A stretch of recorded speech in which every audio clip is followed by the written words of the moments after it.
April 2025. At dawn, 5 of the Philippines' most dangerous volcanoes burst to life. Canlaon's instruments spike at 5:51 a.m., an ash column follows, alarms multiply, and suddenly the nation is facing a scenario even experts thought impossible. Filipino supervolcanoes awakening almost simultaneously. How did a routine shift turn into a race to stop disaster, and what could possibly come next? At 5:51 a.m., the first alarm slams through the PHIVOLCS command center.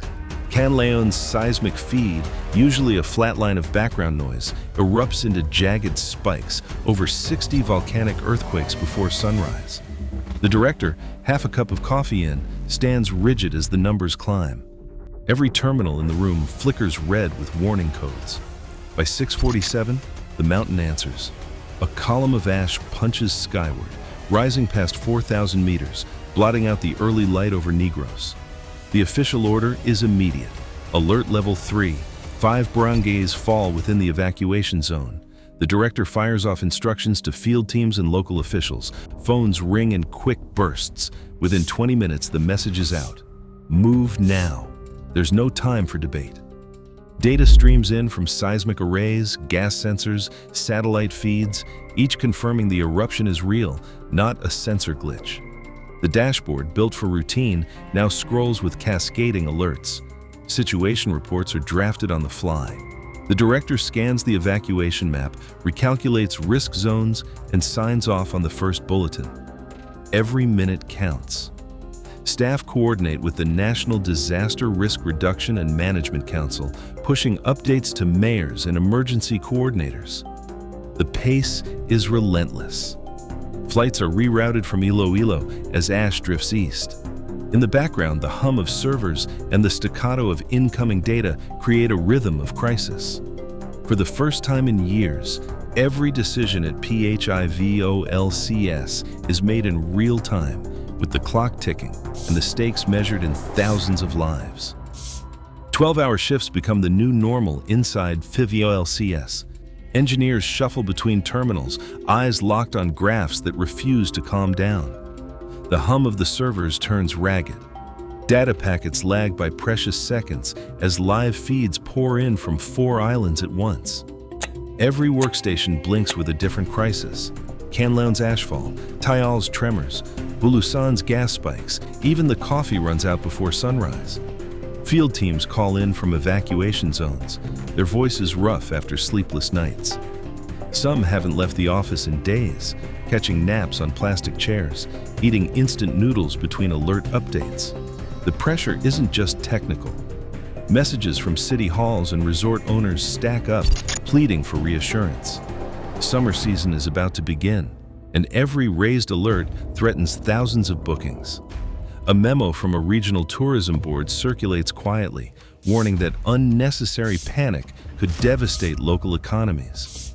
On the operations floor, staff weigh every word in public bulletins, knowing that a single phrase could trigger either mass evacuation or angry calls from business groups. Meanwhile, equipment failures creep in. A sulfur dioxide station at Tal goes offline for hours, just as gas levels are rumored to be rising. Procurement delays mean a replacement won't arrive for weeks. Staff improvise, rerouting sensors and relying on patchy satellite data. Every new glitch means another blind spot. As the dashboard fills with alerts, the room grows tense. The strain shows in short tempers and silent stares. Each decision, who to evacuate, which warning to send, carries the weight of lives and livelihoods. There is no margin for error and no time to rest. Dr. Elias Navarro stands over a scatter of seismic charts, tracing the abrupt spike in volcanic quakes that followed the Mindanao earthquake. On April 10th, a magnitude 7.4 rupture ripped through the crust near Davao, sending aftershocks across the region. Within 48 hours, volcano tectonic swarms ignite at Canlaon, 60 quakes before dawn, then ripple outward. Bulusan logs nearly 300 tremors in just 4 days, and Tayal's gas flux jumps above 1,000 tons of sulfur dioxide per day. The timing is too tight to ignore. Navarro, a geophysicist known for chasing patterns others dismiss, overlays the quake's timeline onto the unrest. His hypothesis: the tectonic jolt unlocked ancient magma bottlenecks, sending pressure waves through the archipelago's crust. He pores over magnetotelluric surveys and finds hints of a conductive corridor, a possible thread of partial melt, stretching from Canleon toward Bulusan, with echoes near Taal. If even a fragile connection exists, a major eruption at one could set off a chain reaction, overwhelming evacuation plans built for isolated events. He shares his findings in a midnight call with PHIVOLCS analysts. Some are skeptical, wary of reading order into chaos, but the stakes are clear. Navarro pushes for a joint deep imaging campaign with the USGS, aiming to map the suspected corridors in unprecedented detail. The urgency is real. If the corridor exists, the Philippines faces a risk scenario no one has planned for, a domino effect where one eruption could prime others, turning a local disaster into a national crisis. Dr. Liza Marcado stands before the PHIVOLCS board, laser pointer in hand, as tomography slices flicker across the conference screen. Each volcano, Canleon, Bulusan, Taal, shows its own distinct reservoir, isolated by thick bands of unbroken crust. The images are sharp, no corridors, no filaments, just solitary pockets of partially melted rock rising from the mantle. She moves to isotope charts, strontium, neodymium, lead, each tracing a unique chemical signature. Taal's samples, rich in sediment-derived elements, refuse to match Canleon's oceanic crust fingerprint or Bulusan's volatile-laden profile. Even the gas ratios split the story. Taal's high carbon dioxide to sulfur dioxide points to a hydrothermal system, while Bulusan's sulfur surge and Canleon's mixed emissions tell different tales. Marcado's voice is even, but the data leaves little room for doubt. Every line of evidence, geochemistry, tomography, ground deformation, converges on the same answer. These volcanoes are not linked by any continuous magma path. GPS and INSAR records confirm that when one inflates, the others remain still. No regional bulge, no synchronized uplift. The patterns Navarro flagged are compelling, but the evidence is stubborn. The board faces a razor-edged decision. The corridor theory is dismantled, but the risk on the ground remains unchanged. Advisory drafts pile up on the table. Should evacuation zones be widened in case of a rare chain reaction, or should resources stay concentrated where the data demands? The clock ticks. The board weighs Marcado's findings against the chaos outside. Ashfall, evacuations, and a nation waiting for answers. Every advisory now rests on the knife edge between caution and overreach. Inside crowded gyms and makeshift tent cities, families settle onto thin mats beneath flickering fluorescent lights. The air is thick with the smell of ash and sweat. Parents ration water and instant noodles, trying to keep children occupied as lines form for donated blankets. On Negros alone, more than 57,000 people have been uprooted. Lives reduced to what could be carried in a hurry. School classrooms double as dormitories, their chalkboards now covered with lists of missing relatives and relief schedules. In one corner, a mother soothes her coughing baby while her eldest helps sweep up the fine gray dust that seeps through every seam. The days blur together.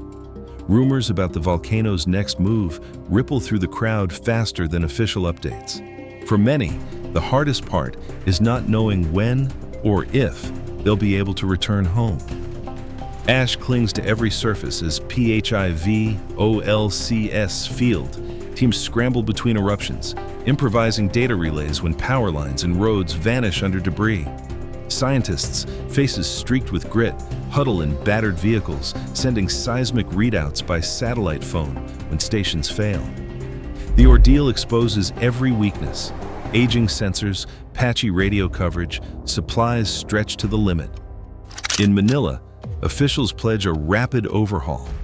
A new budget funds dozens of seismic stations and advanced gas analyzers, with emergency procurement orders bypassing red tape. Lawmakers push a bill to guarantee annual upgrades and faster deployment for at-risk provinces.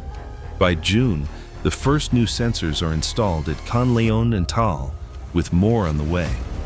Training workshops expand, and a partnership with USGS brings fresh expertise. For the scientists who weathered the crisis, the reforms promise a future where no eruption catches them blind. By the end of May 2025, more than 57,000 people had been displaced by simultaneous unrest at Conleon, Bulusan, Tal, Mayon, and Hibak-Hibak.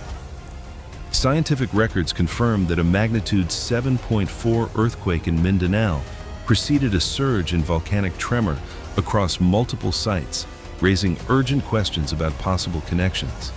Yet, detailed tomography, isotope analysis, and satellite data reveal these volcanoes have separate magma systems and distinct chemical signatures. Experts agree, there is no evidence of a single underground corridor linking them. Still, the crisis exposed gaps in monitoring and response. PhyVolCS and the Department of Science and Technology documented procurement reforms and plans to expand monitoring networks. What remains unknown is the full extent of how regional tectonic forces might synchronize unrest. For the Philippines, the lesson is clear. Preparedness depends on constant vigilance, robust science, and rapid action. The story of these eruptions is not just about geology, but about resilience in the face of uncertainty.